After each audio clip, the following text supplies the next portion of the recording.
It is November already, Black Friday, and today we're going to talk about what to expect in 2025. Is it worth waiting? And we're going to talk about the amazing TVs of 2024, which are all on sale right now. This is a great way to start. Ochitokes asks, were 2024 TVs underwhelming?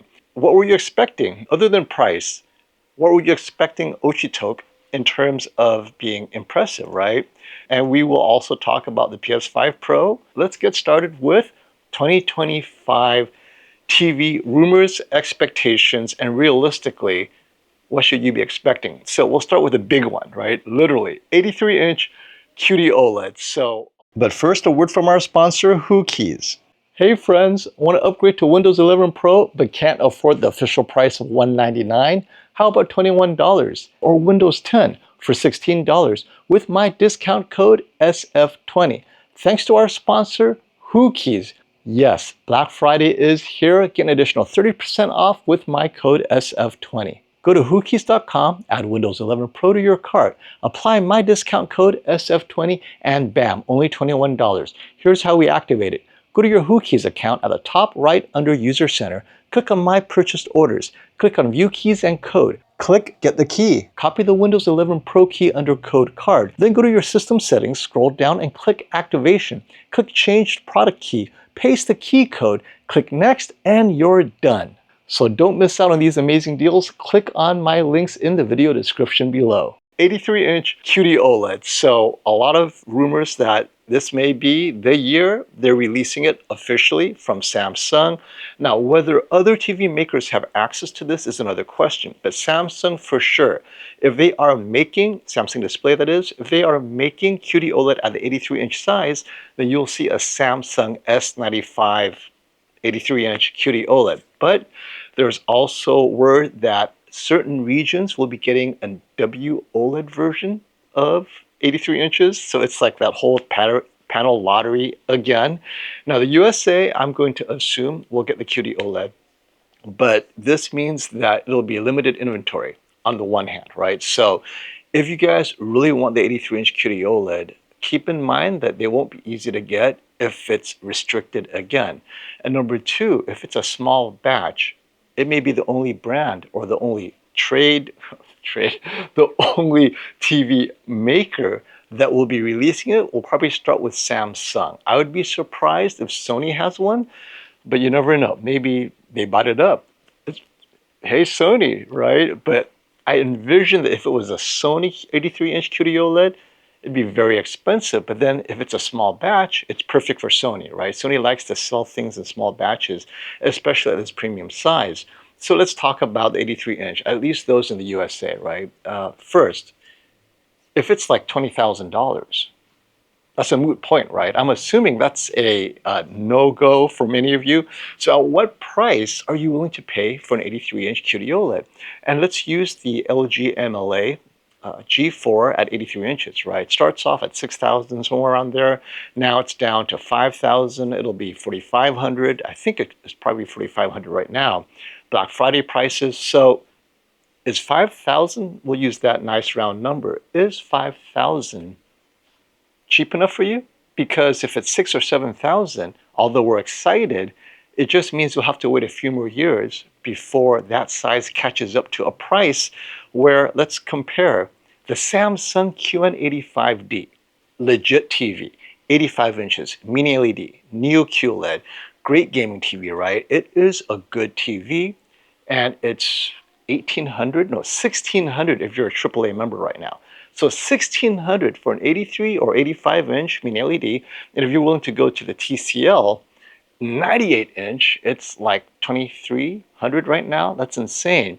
And so a lot of people will be looking at the 83 inch at 5,000 or 6,000, like, wait, was I willing to pay that much?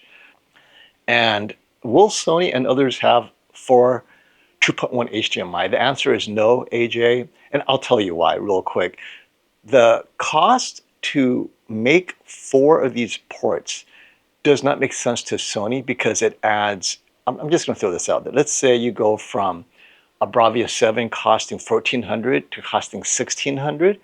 That $200 difference may mean a big difference for them in terms of sales.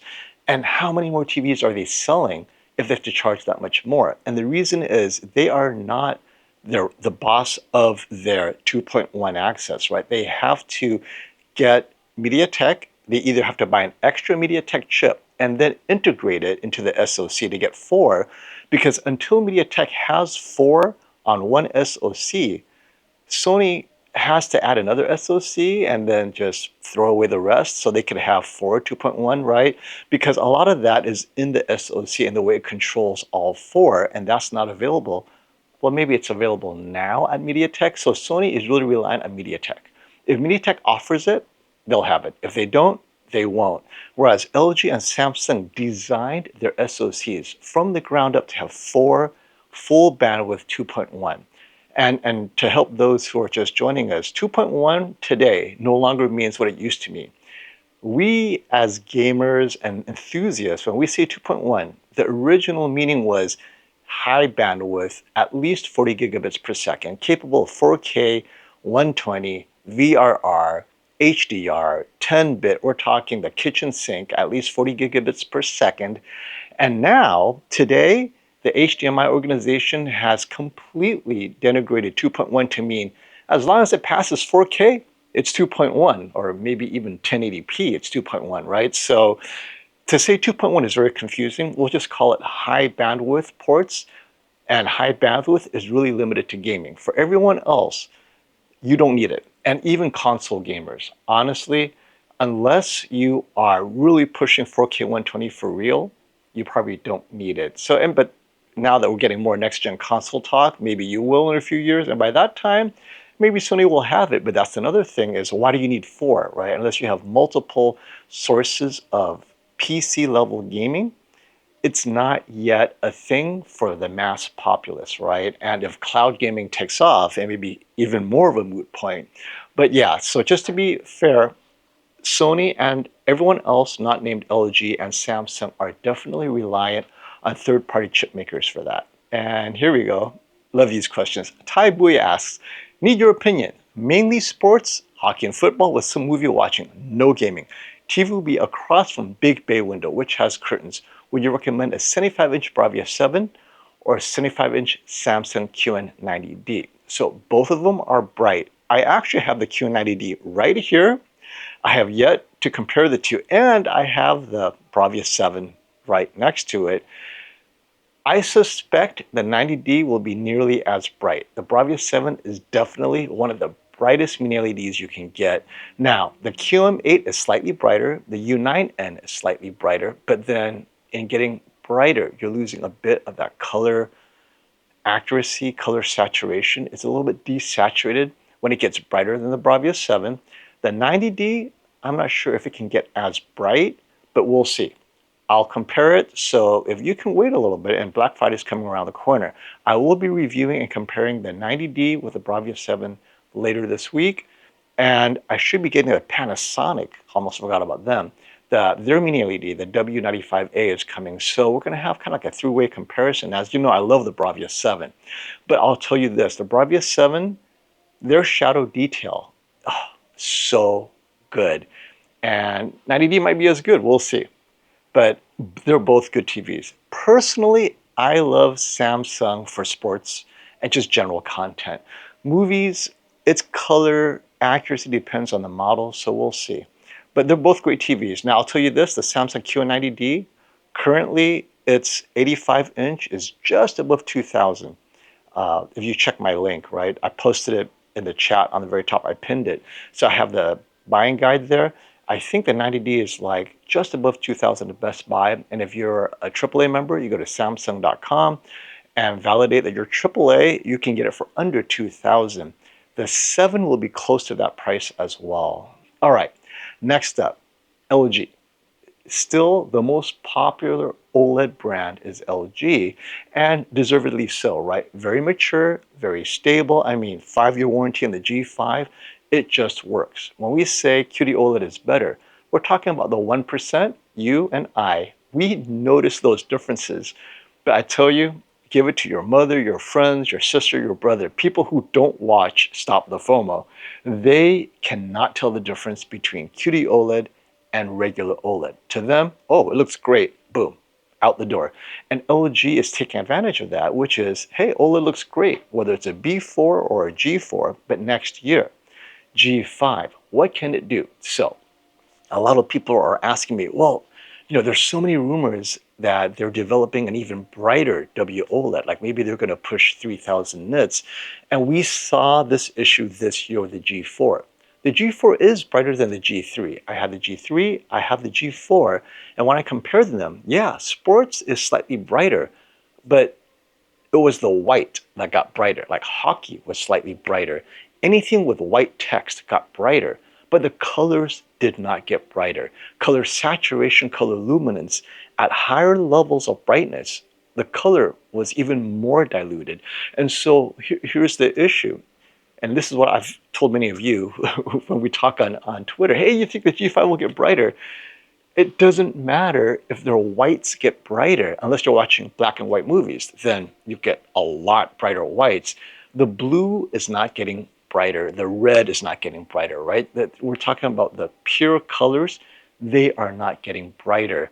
All it's doing is diluting it at higher luminances. So they're already there. The G4 sports, and I tell everyone the same thing. If you want the brightest mini or the brightest OLED TV that matches mini LED for sports, get a G4. I mean, even the Z95A Panasonic is a touch less bright because they want to preserve all that color saturation. G4 is like, you're watching sports. What do you care? Let's push that brightness up, right? And so the G4 is there. They have matched mini LED in brightness, in vivid mode for sports watching and the like. Why would you want to get brighter? Because for cinema watching, it destroys color. And so I don't think the G5 won, other than marketing purposes. Oh, we're at 3000 nits, right? For all practical purposes, you and I, it doesn't matter. You're not going to see that brightness in real content. In filmmaker mode, boom. It's exactly as it should be. And when you're watching movies that demand brighter, you'll see the same issues. You're going to lose some color luminance. You're going to lose color saturation. So having that brighter element doesn't help LG beyond marketing. So what the G5, I think, needs to do is they need to focus on balancing that color so you don't have color loss at the various luminances from near shadow to the brightest levels, right? Because this is how they lost the shootout. At the lower light levels, like near black, you lost a lot of color. It was like kind of grayish, greenish, and people complained about that. But what they can do, now that their high volume is cranking out MLA, drop the price, right? Move the G5 down by a few $100s more if you can, because that will get you more sales. There are articles out asking, should LG Display still be in business? They've been losing money, and we're talking LG Display, not LG Electronics, right? LG Display is the one that developed and is making the MLA WOLED for everyone. They're losing money, hand over fist, every quarter. They had one barely profitable quarter, and then boom, next quarter, they're losing money because it's a tough business, and people are not buying OLED as much as they had hoped. So the G5 needs to drop prices to continue to sell more of it so they can stay in business. Now, the C5, though, is their bread and butter. What's going to happen with the C5? I was hoping they would get MLA. Apparently, it doesn't look like they are, right? It looks like it's going to be similar to the C4. That means it has to get cheaper because they're not in a vacuum. You have the S90F. So this year's S90D is the same price as the C4, and on sale, it's even cheaper. That's a problem. The S90D outperforms the C4 in brightness, in color luminance, I mean, everything, right? The only thing that maybe the C5 could arguably be better is some people say it's better at gaming. I think it's a close call. I wouldn't say that, but the C5 has Dolby Vision if that's important to you. But, this S90D is just a better TV. It's brighter. Yes, for sports, it's still brighter, and color luminance is better, and it's the same price. The C5 needs to just accept and be humble. You are a lesser TV than the S90D. Then price yourself that way. It's nothing to be ashamed of, right? S90D, 1500, 65-inch size. C5, 1200, 1250. That, people go, oh, is the S90D, like if you ask me, is the S90D $300 better? I'm like, I don't know. I mean, it's slightly better, but 300, I'd say go with the C5. At that point, I'd say go with the C5 because you're saving $300 out of 15. But when it's the same price every single time, get the S90D, right? Short of Dolby Vision, get the S90D. So I think LG, so as far as improvements, I expect marketing will tell you that both the G5 and C5 is brighter, but you're not going to see it in real content. It'll be exactly the same. What needs to happen is they need to get cheaper. So I think that has to be the theme next year. All right, let's check your questions. And this is the question, right? Will the S95F still have the anti-reflective layer? Okay. I don't know. To be honest, the response has been a mixed bag. I have just as many people liking the anti-reflective layer and just as many people hating, not just ambivalent, hating the anti-reflective layer. And then you have a bunch of people in the middle who didn't even know there was an anti-reflective layer. Like, what? And I think this is the vast majority, right? They buy an OLED, it's the best, it looks great. They don't realize there's an anti-reflective layer because if you're coming from an older LCD TV, it still looks better. Now, enthusiasts like us, we're the ones who notice this, right? In a bright room, it feels like I'm losing a bit of contrast. I gotta make sure I have light control, blah, blah, blah. We dislike it, but we're not the ones that are making the profit margins for Samsung. It's the mass market. And so I don't know what the mass market has decided, because if the S95D is selling like hotcakes the minute the prices drop, they might not. But then again, if I was Samsung, I would remove it, because if it adds a layer of cost, I can make a little bit more money by not adding that anti-reflective craziness, right? So I'm hoping that the answer is no. Now, I do know they have an experiment in Europe where they have both available, right? They have an S95D that has the anti-reflective, and then they have the S95D without it. And I think they're using A/B testing to compare, because it makes no sense they would release a non-AR coating at the same time. So I think they're trying to see which one is going to get more traction, and they'll go with that one. And hopefully, between you and me, the anti-reflective layer is gone. I don't think it helps that much, and I think it harms in more situations than not. And thanks for the super chat, Getty. Do you think LG finally plateaued for innovations?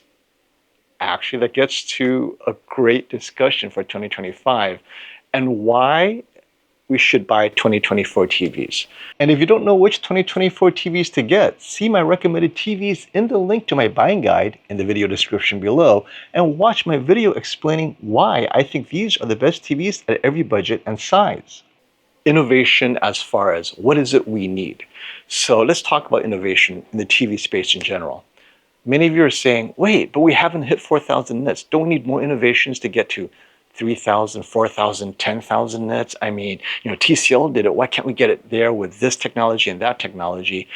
And what is holding us back is the content. If the content that we all watch, Netflix, Disney, YouTube, other than Jennifer Gala, God bless her soul, with her 10,000 nit content, but other than Jennifer's content, everybody is grading their content at under 1,000 nits, with the occasional exception, right? You got Alpha, you got Mad Max, Fury Road, not even Aquaman, what is it? Just Mad Max, Fury Road, Alpha, and maybe 2 or 3 others that are above 1,000 nits. I'm not even going to say 2,000, right? A handful of movies. Whereas all the other movies that are under 1,000, you know where the TVs struggle? Near black detail. As I was doing my review, I noticed how the TCL and the Hisense really struggled near black, and the Bravia 7 nailed it. We're not talking the Bravia 9. It better nail it, right? Being a flagship. But the Bravia 7 is able to do it, and the X90L, even cheaper than the 7, can do it better. And that means if they just focused on what we all see, which is that shadow detail, that's in everything.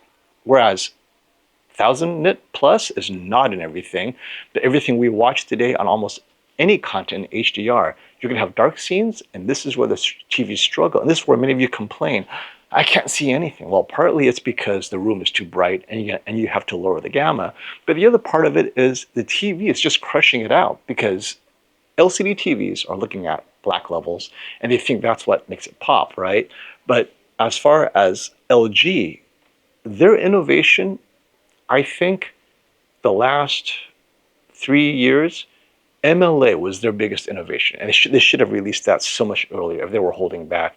But ever since MLA, that got them a little bit brighter, which is great for sports enthusiasts, they haven't gotten better. And in speaking to Dwayne Davis, if you heard our interview after the shootout, Dwayne was adamant the G2 was the better TV.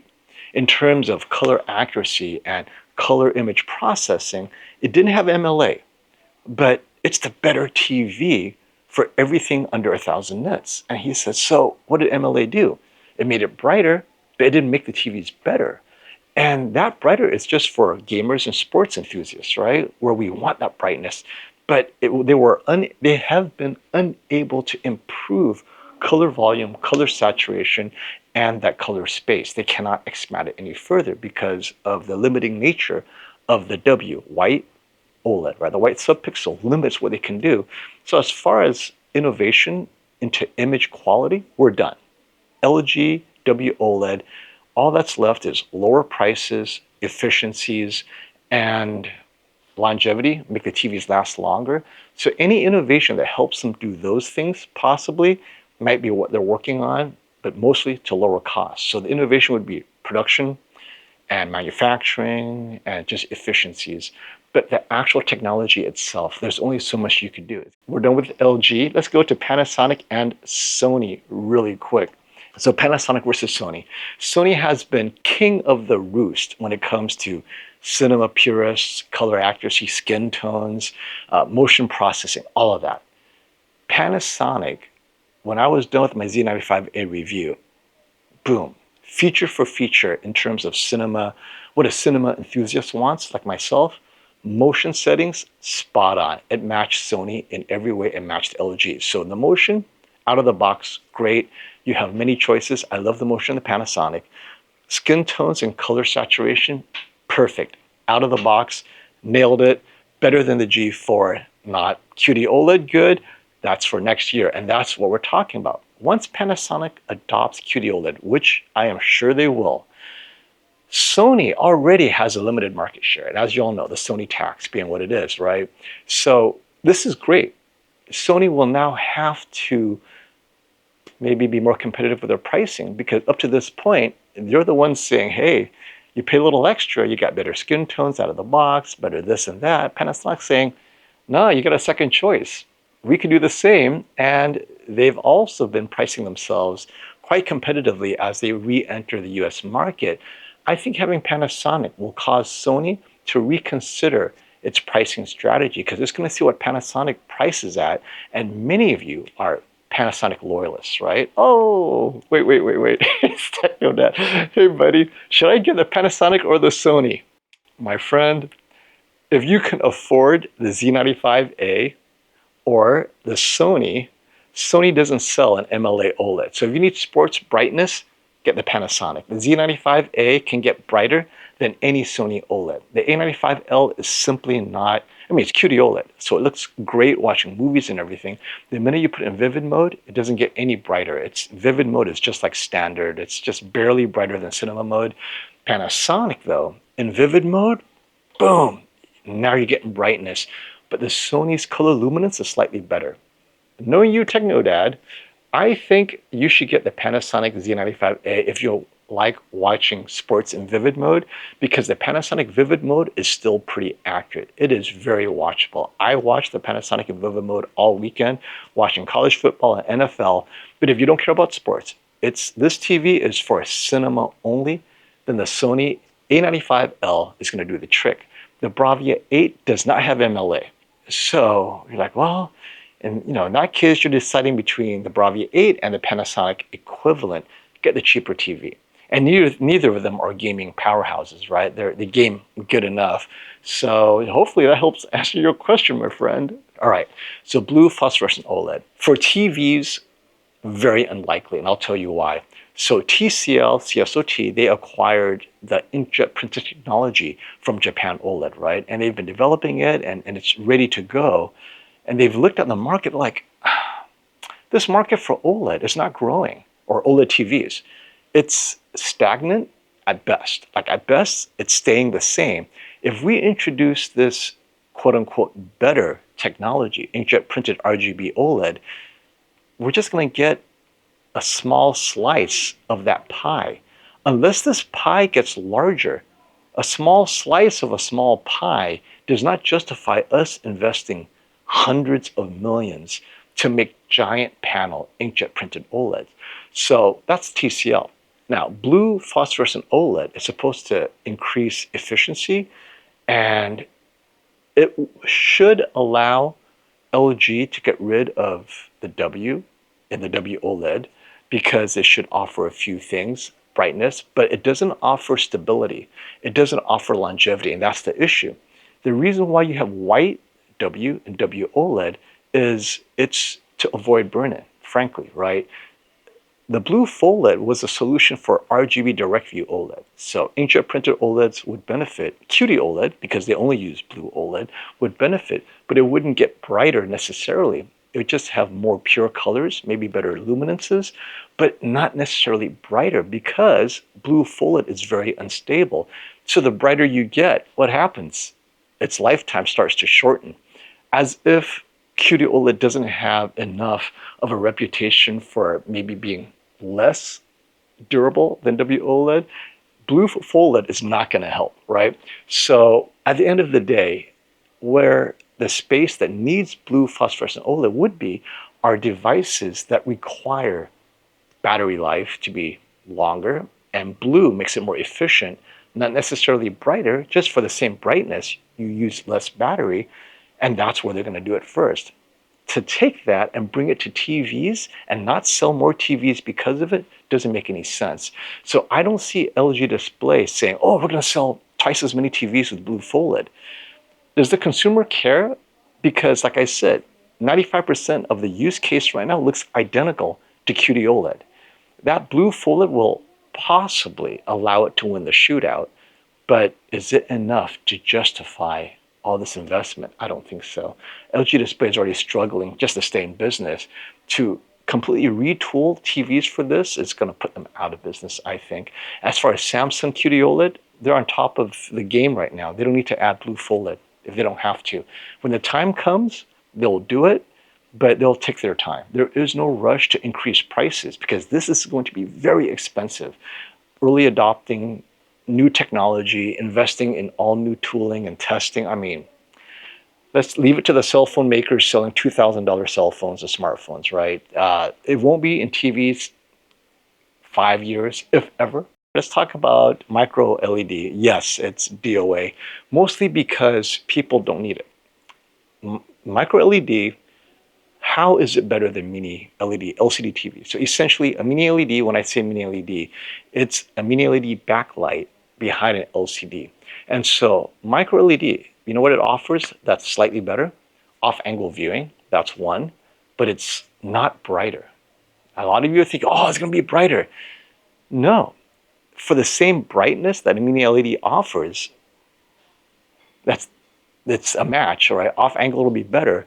And you're saying, wait, what about better color luminance and color saturation? Yes, as it gets brighter and brighter, but we talk about what content is going to show that off? None, right? Current content, if you put a micro LED next to a LG MLA, next to a QD-OLED, next to a Sony Bravia 9, right? All of them, watching the same movie on Netflix, you'd be hard-pressed to tell the difference between what is what. Off angle, suddenly QD-OLED stands out, micro LED stands out, and WOLED. But what is it really doing? It's offering nothing. Now, what it does offer is this: micro LED, 100-inch size, $100,000. Yes, okay, now we're talking, right? 100-inch screen size, that is awesome, but mini LED suddenly is getting there, and it's, was it $2,500 for a 98-inch? On angle, looks exactly the same. And so micro LED, For the mass consumer, DOA. For the custom installer, it still has its place, but we're talking mass consumer, yeah, not happening, my friends. Okay, Mini LED in 2025. Let's talk about it.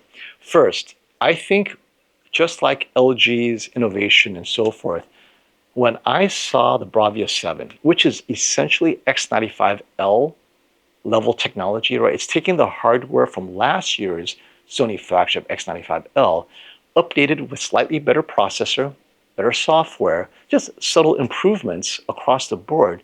And suddenly it's like a Bravia 9 without that headroom, right? So, and you guys saw in my review, above a certain brightness, yeah, the Bravia 9 nails it. And its blooming control, the Bravia 9, nails it above a certain brightness, but within its range. And when I say range, it's not a limited range. Up to 1,000 nits, not mentioning difficult content that you saw, the track runner, that one's a tough one. But normal content up to 1,000 nits, it's indistinguishable, but its shadow detail is so good. Specular highlights, so good, better than Samsung. It's just everything. It's already there. And this is using last year's technology. So the question then is, in 2025, where do we go at a level that people can afford, drop prices? And you saw the QM7. The QM7 is $700. That same TV performance used to be, I don't know, $3,000, and only Samsung could offer it. And today, 65 inch is $700, and 98 inch is like $2,300. So where does Mini LED go? And I know a lot of you are saying, well, what about off angle? Yes, ADS Pro. So if you guys saw the comparison with the U9N, that off angle is legit. If all of them can give us the option of ADS Pro, that would be great. So we know the QM7's budget, so it doesn't have to have ADS Pro, but the QM8, well, TCL does have a wide angle VA panel coming out.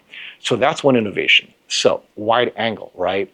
So I think Mini LED will see more wide angle technology. We'll see more ADS Pro across more models. And hopefully Sony saw my review where they were nailing it, killing everyone, and then I go off angle. Wait, why does the U9N look so good? Suddenly, it's like, what happened to all the color and contrast on the Sony Bravia 9 and Bravia 7? And now the U9N is like, hey, if you're off angle, we're the king. But all it did was have an ADS Pro LCD panel. And that's what Sony needs to do. So Mini LED in 2025, hopefully Sony adopts something similar to ADS Pro, or if TCL, CSOT's wide angle VA technology, HWVA, I don't know what it's called. It's just random jumble of abbreviations, but they have a wide angle VA technology. ADS Pro is an IPS type technology, but it's unique to BOE. So we need to adopt that for Mini LED at the flagship level. Now, $500, hey, whatever, right? On angle, you're good to go. So that's one. The second is Mini LED at larger sizes will come down in price. So 65 inch was $700 this year, QM7. Next year, QM7 or QM 7.2, I don't know what you're gonna call it, $700 will get you a 75 inch, right? I mean, it just incrementally gets larger and larger for the same price, right? But Mini LED, I think wide angle is where we're going to be next year. So if you don't have a need for wide angle, get a TV now, you'll enjoy it. Next year, performance will be exactly the same on angle, hopefully better shadow detail, but off angle should see some improvement. This is a great segue. YJT, PS5 Pro enhanced games look super sharp. Definitely getting my money's worth. And yes, remastered. So I think there are over 80 games now that's been either remastered or will be released. I think there's at least 40 some odd games already released. But let's talk about the PS5 Pro real quick. So specifically, I've been testing Black Myth Wukong. Nothing. So if the game is not remastered, I played it at high quality mode on the best TV I have for gaming, the Samsung S95D, which I will argue is the best gaming TV for console players, period, in 2024, because it also offers Game Motion Plus, which I did enable. I enabled Game Motion Plus level 1. And if you're asking, wait, what's the difference? Those of you who are Samsung TV owners, what's the difference between Game Motion Plus level 1 and level 2? And off. So Game Motion Plus off gives you the best input lag, period, right? That's its fastest input lag. Giving it to level 1 offers a bit more, how would you say, smoothness, just a touch. So it goes from fastest input lag to very fast. And if you go to level 2, that means you're adding judder, anti-judder, or more frame insertion, frame smoothing technology, and blurring technology. So increasing judder to just 1 with Game Motion Plus on takes you from level 1 to level 2 immediately. So the only way you can get level 1 is if your anti-judder, smoothness, blur effect is on 0. Then you have GMP at 1. But at 2, add 1 to any of those, it jumps to 2. But it does add a little bit of lag, about 2 frames or a frame and a half. So that's about 8 milliseconds to 14 milliseconds on a 4K 60. So to me, I didn't notice that big of a difference, especially playing Black Myth Wukong GMP Plus 1. I thought it was great. Now, I will be honest, in performance mode, it looks super smooth because that frame generation definitely works, but I do sense there is that input delay in performance mode on Black Myth Wukong. It has nothing to do with the PS5 Pro. So unless you plan, so let's talk about the PS5 Pro just generally. Should you upgrade? If you're playing at an HQ mode, which is high quality mode on all your games, no. It's true, well, its only big improvement is remastered games in performance mode. Even remastered games in 4K 30, and reading all the reviews and all the assessments from Digital Foundry and everyone else, the meta is HQ mode, 4K 30, don't bother. Performance mode, native 4K 60, yes, remastered games only. If it's not remastered, then it ends up looking the same. And so that's the key. If you already have a PS5, hold on to it. Just wait until your favorite games are remastered before you upgrade it, right? But if you already are playing those games and they've been remastered and you love playing in performance mode, go for it. But if you don't like playing performance mode, you're always playing HQ mode, from what I've been seeing on Digital Foundry, it's the same. And non-remastered mode, definitely no improvement. So what I'm using it for is to see if the TVs respond differently. And the S95D. So best TVs for PS5 Pro. It's really best TVs for console gaming at lower frame rates.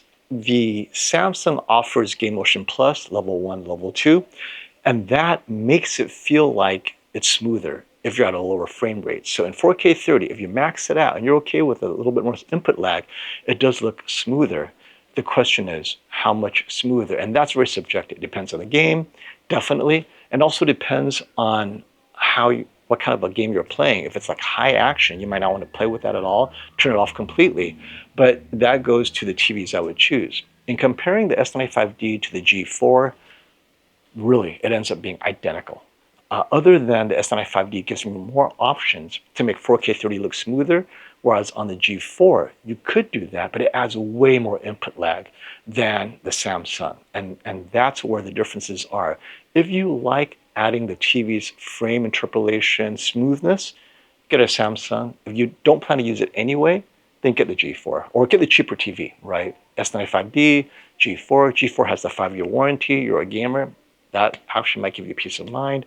Now, non-OLED TVs. So we're talking mini-LED TVs. Up to this point, the TCL and the Hisense, so the Hisense U9N, TCL QM8, they have lower latency than the Bravia 7 and the Bravia 9 by about 8 milliseconds. Now, it's not noticeable because I had to stop it, slow it down, frame by frame. I go, I see, it's about a half frame to a frame faster on the TCL and the Hisense. So it's very subtle. You will not notice it in gameplay. And the image quality on all these TVs, the U9N, the QM8, Bravia 7, and the Bravia 9, phenomenal. So let's just talk about image quality. We are there. This is why I love mini LEDs in 2024. So someone asked earlier, like, was it a disappointment? For gamers who, they're afraid of OLEDs burn in and so forth. And you're a console gamer, right? Console gamers, 4K 60, I mean, At 4K 60, an extra 8 milliseconds, you're not going to notice. It's the 4K 120 crowd that might notice, right? So 4K 60 on a TCL QM8, it looks great. And I was just so impressed by all these TVs, how they look. 3 years ago, I was not impressed. I mean, the local dimming shut off. It was dim, and you got these lifted blacks. But now, on angle, we saw off angle mini LEDs definitely suffer, but on angle, next to the Samsung, they looked nearly indistinguishable. And that is saying something, right? We're in HGIG mode, and we're talking high accuracy, right? That D65 look, whatever.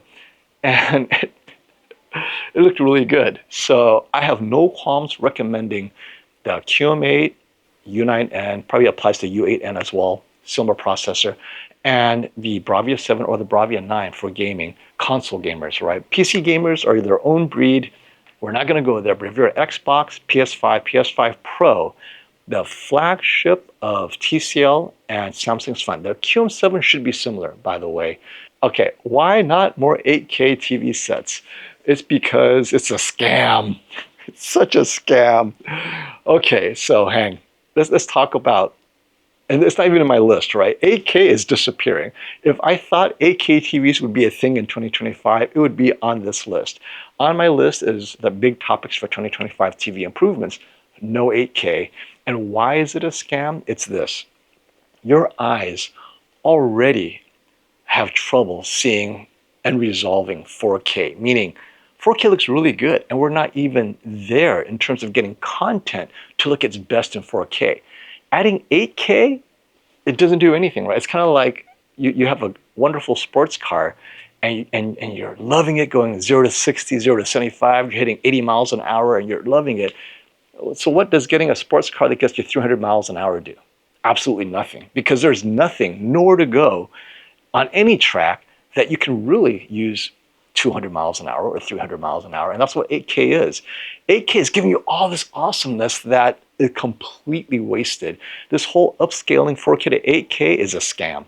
And when I say a scam, anyone who tells you, oh, I see the difference, like, what exactly are you seeing? Like, it's the same number of pixels, except they use software to make it a higher density, but it doesn't make the resolution better. It really doesn't. What's going to happen is, if you take a magnifying glass to the 8K, you're going to notice artifacts, that sharpening, because that's what you're doing. When you're taking a 4K, you upscale to 8K, it's taking software, filling in the blanks, and sharpening it, which you might as well look at 4K, because there are no artifacts. It'll look exactly the same. So, and that's another thing, is when they did this test on an LG 8K OLED, 77-inch, from like 6 feet away, only, I don't know, less than 10% of the people with better than 20/20 vision was able to see the difference. And that was only in static content, wildlife, where there's a lot of fine hair, or animation, where the lines are clear.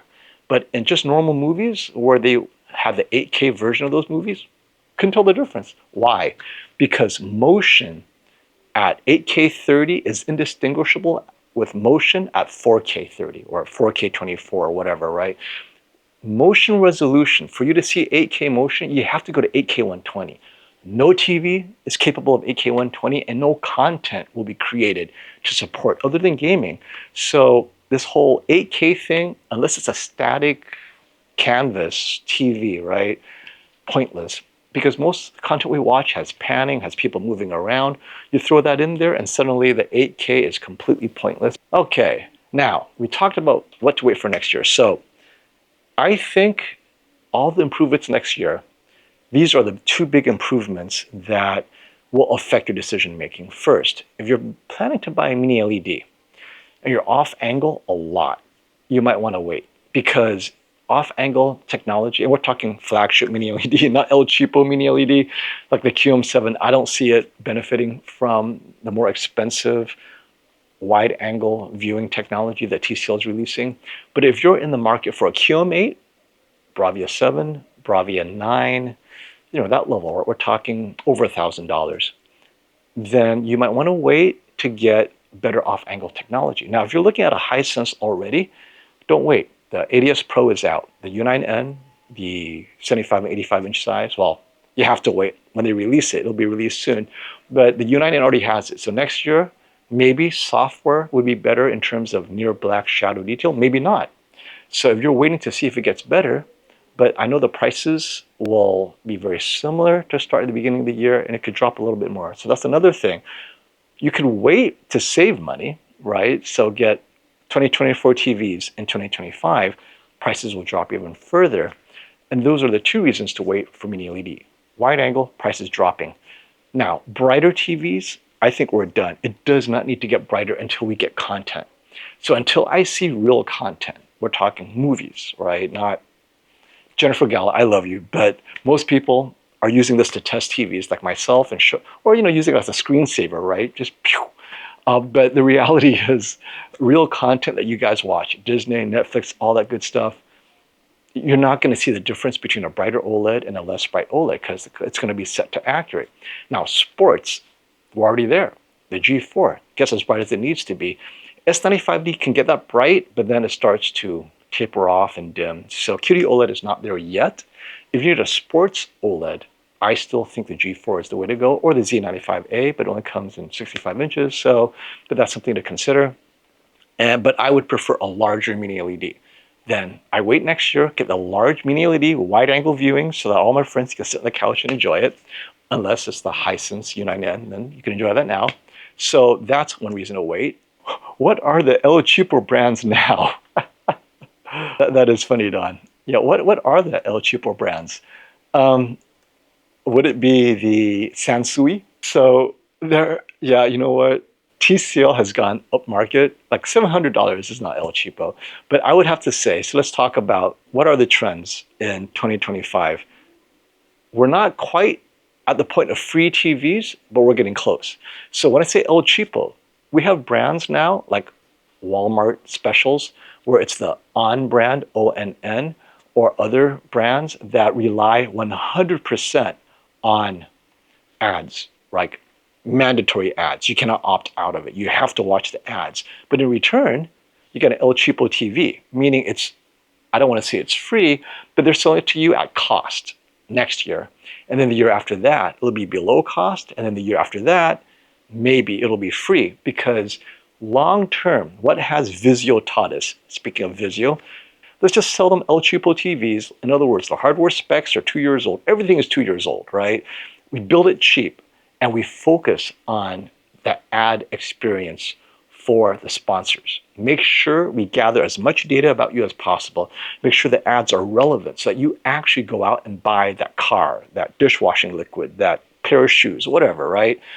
If we can make ad targeting better and make sure everyone has the TV with quote unquote free content, you're in. I mean, you guys have seen the trend, right? HDMI, there's a technology now that Roku developed where even if you use an HDMI, the HDMI inserts the ad. It inserts the ad on a Roku TV. Like what? So they've patented a technology where even the HDMI port is going to insert an ad if it senses you're using an Apple TV. So here you are thinking, oh, I could avoid ads. I'll just plug in my Apple TV. Nope, the TV will override that port and place an ad somewhere random. And if that makes money, guess what? Every TV maker will adopt this patent from Roku. I think it was Roku, right? And because ads are forever, Vizio SmartCast created a revenue stream, not a one-time buy. Like Sony, oh, you pay the Sony tax, done. You pay them once and you're good to go. But with ads, they get paid every month, every year. As long as you keep that TV, they still get paid.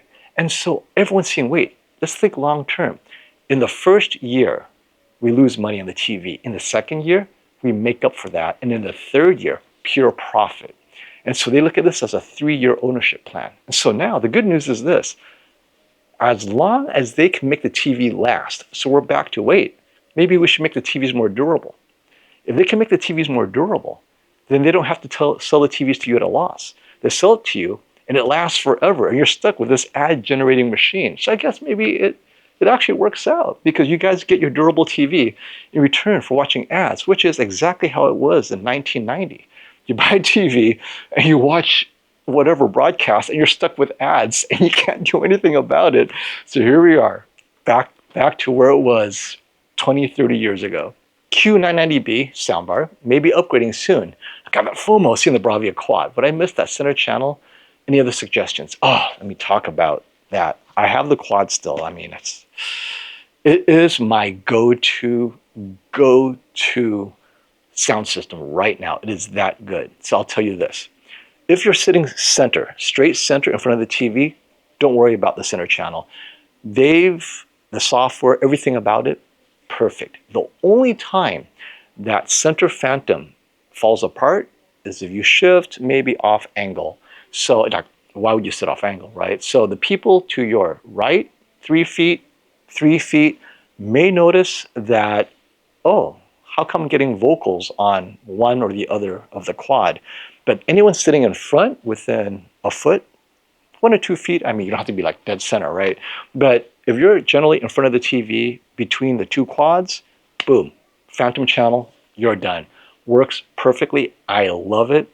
Now, if you have a Sony TV, what the Sony TV is, we're talking the new Bravias, Bravia 7, 8, 9, they will anchor and match the dialogue, the timbre of the dialogue of the quad.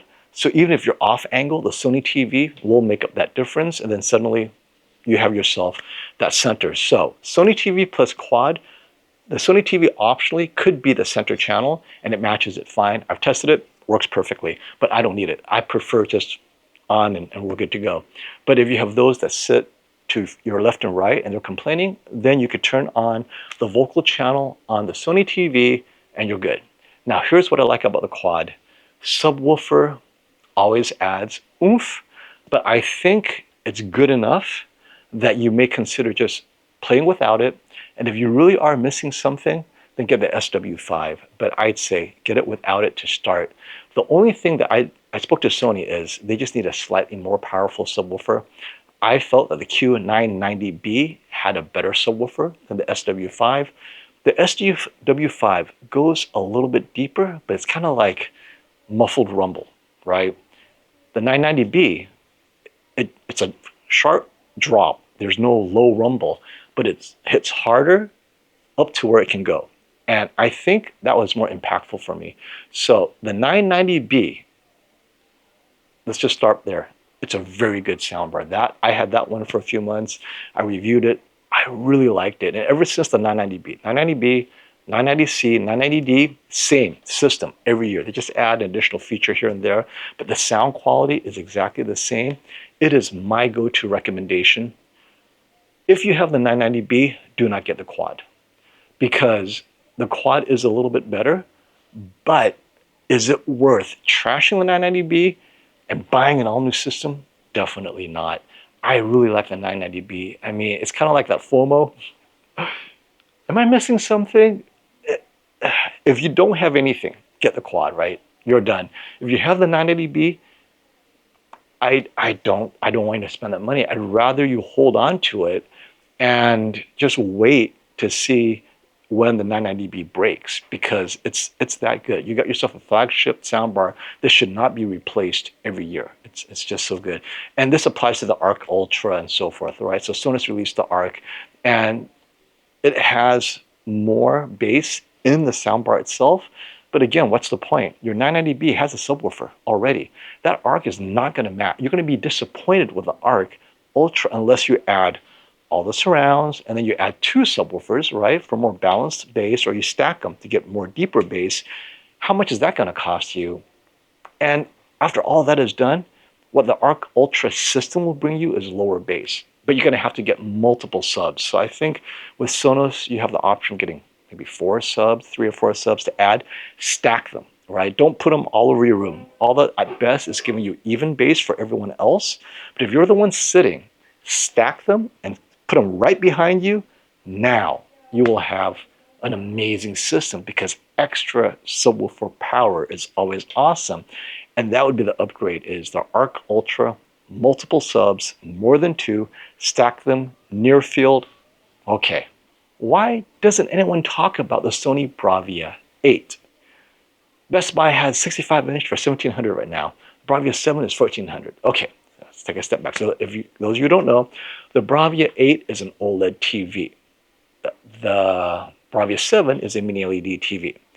it's a $300 difference. So let's talk about the difference between an OLED TV and let me move this over real quick right here, so you can see your question a bit better.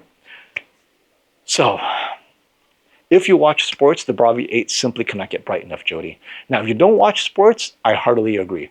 The Bravia 8 consistently will look better across all content, especially we're talking streaming, movies and the like, news, streaming, all that stuff, right? But sports, it won't get bright enough in a bright room. Its vivid mode is slightly brighter. So this is why I was very focused in my review on the Bravia 7. This is an all-around TV, right? Streaming stuff, it's definitely good enough. It's very good. Not to the level of OLED, but then its sports makes up the difference. If you don't watch any sports at all, is it worth that extra $300? And that is, only you can answer that value question. But you're not losing much at $1,400.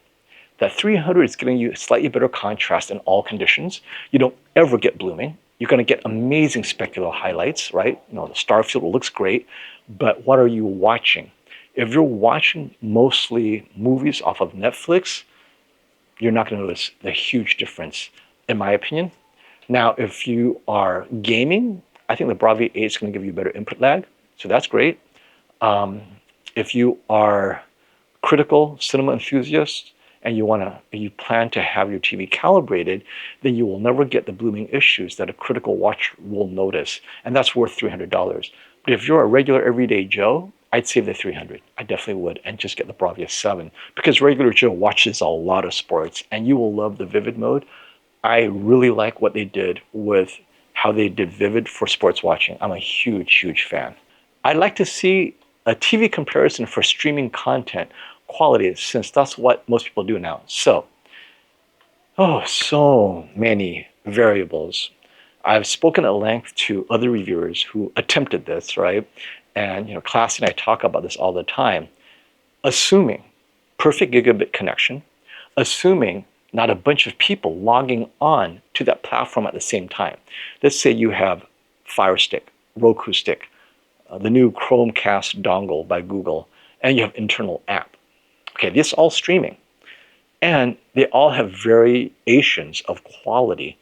Assuming all of them have perfect high bitrate availability on the internet, and assuming you're the only person on the internet accessing Netflix, then technically Apple TV appears to consistently deliver the highest bitrate consistency, and then Fire TV, and everyone else is a jumble. But here's the thing. We're just talking about bitrate. If you freeze the frame and look at the image quality, you'll be hard-pressed to tell the difference. and I think it comes down to people complain about their streaming content. It's because if you're watching a show that everyone's watching at the same time you are, Netflix will drop the bandwidth down to make sure everyone gets it, but that means you go from 4K to 1080p. Like, have you noticed? Like, wait a minute, wasn't it 4K just yesterday? Was it 1080p now, right? Like, what happened? There's so many variables. Assuming all ideal situation, generally, Apple TV is better than internal apps, generally, and mostly because you can control a lot of things. Like, I like external plug-in sticks because I can control HDR. I can get rid of Dolby Vision because sometimes Dolby Vision makes it worse. And I can get rid of HDR and have native SDR in sports, because sometimes the native sports SDR looks more natural than the forced HDR on sports conversion. But on an internal app, you have no control at all. It's whatever the app decides. And if the app maker decides not to update its app in the TV, you're stuck with an old app. Whereas on the Apple TV or whatever, they will update that first because there's more people on it or whatever, right? So I think I can give you a generality, cars and cats.